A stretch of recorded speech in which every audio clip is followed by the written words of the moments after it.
But there's more than 5 things, so we need to try and summarise them.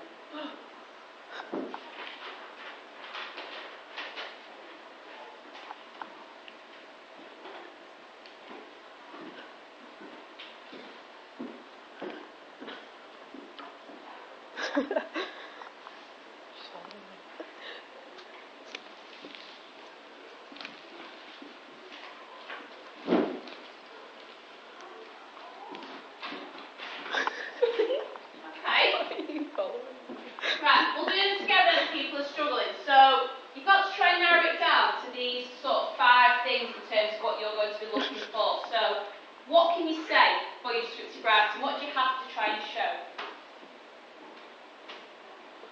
Or what do you have to do? Right, so this is why are you doing that? Right, okay, so anything else about the sentences?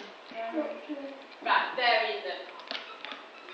Yeah, so if you vary your sentences